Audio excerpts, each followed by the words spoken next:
I don't think it's true that people won't lend their Bitcoin to generate a yield, right? I mean, even before the dawn of fiat, people would lend gold or silver to earn interest on it. The question is, we're in this really weird transitory period between Bitcoin and fiat where there's a lot of risk there, right? Like, first of all, there's custody risk, and there's all this kind of the crazy schemes that have went on with yield generation, like Celsius and everything else, right? And that is one part of the risk. But the other part is, would you actually generate a decent yield on Bitcoin? And what do people borrow Bitcoin for right now? And that's largely to short or to use as collateral. But at least in the years prior, I think a lot of it was just for trading. You borrow to short. And as you move more towards companies that are generating yield on Bitcoin in, using it as collateral or something like that, I think you're going to still have a lot of risks because, shorting with Bitcoin is a directional trade, which is really risky, especially if Bitcoin moves. And then you can get things like Celsius debacle and everything from those crypto guys and their cool hedge funds. Yeah, I think it's not that it won't work. It's just we've been so far removed from the idea of lending a hard asset that it seems odd, especially if Bitcoin is going to increase in value massively, right?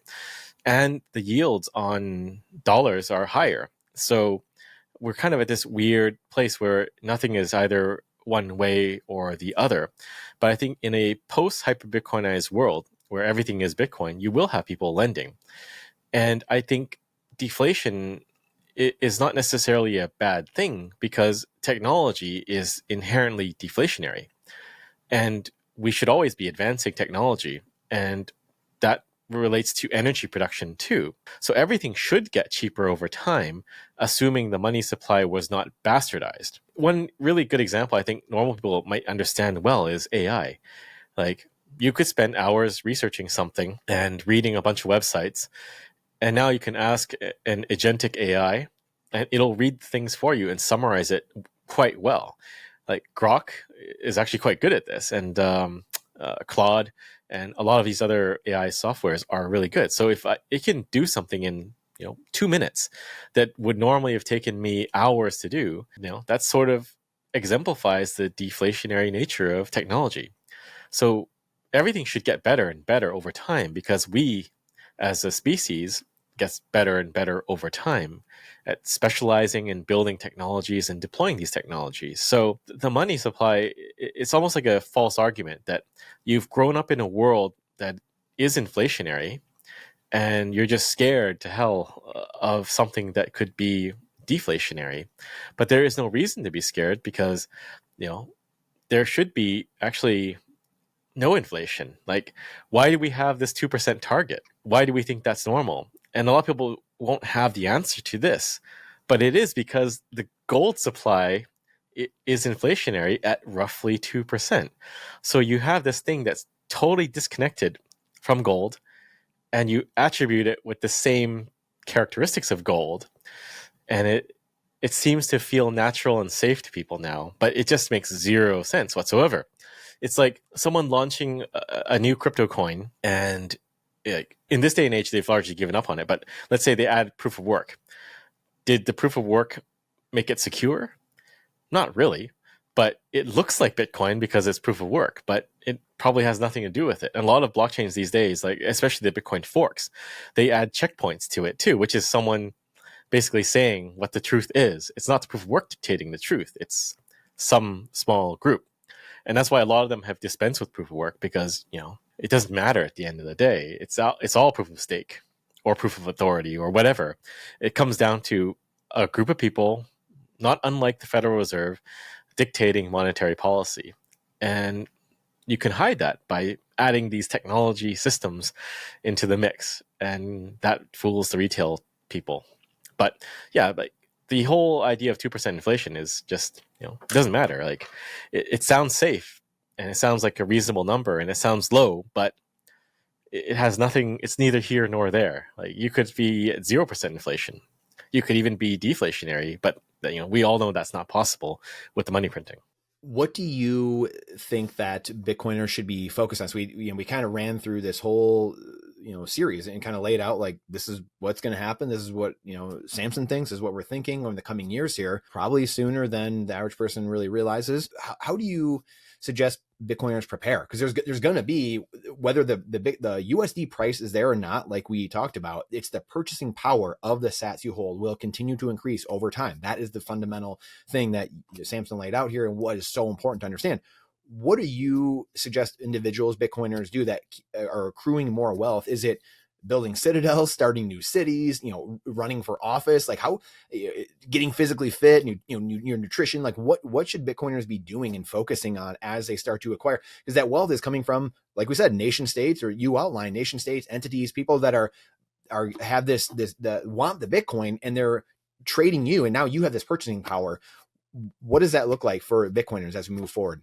Well, if you look at history, a lot of times when the economy or a country's situation is dire, they look to target the wealthy people, and they will create reasons to target those people. And you still see it. I mean, a lot of the more left-leaning politicians love to say tax the rich, but they never say, let's figure out how to generate revenue or make money or anything like that. But you can only tax the rich or take from other people to a certain extent, because the demand for money is unlimited. Like, you could take all of the wealth of the top billionaires in the world, and it would be burnt in a day or a month by the government spending. So that is really not a solution. But we know, again, from history, that when things are bad, the people that are not poorly off are going to be targeted. So you should do what you think is necessary to protect yourself from that possibility, and your family, of course. But if you want to make a difference, I think you have to get more Bitcoin adoption into the world. And this is why we do what we do at Jan 3, because if there's only a handful of us, how many Bitcoiners do you think there are, like on X?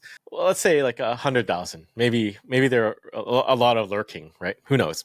But that's not a lot. And if that's it, then we're very easy to persecute and go after. So you kind of need to get Bitcoin into the hands of more people. I'm not saying distribute your Bitcoin, but nation-state adoption, I think, is a very effective way to have a country adopt a Bitcoin strategy and use that Bitcoin strategy for good. And that is tapping into energy. Bhutan, again, is a great example. Very high per capita Bitcoin per person. They have mining operations. They can support themselves indefinitely by mining Bitcoin.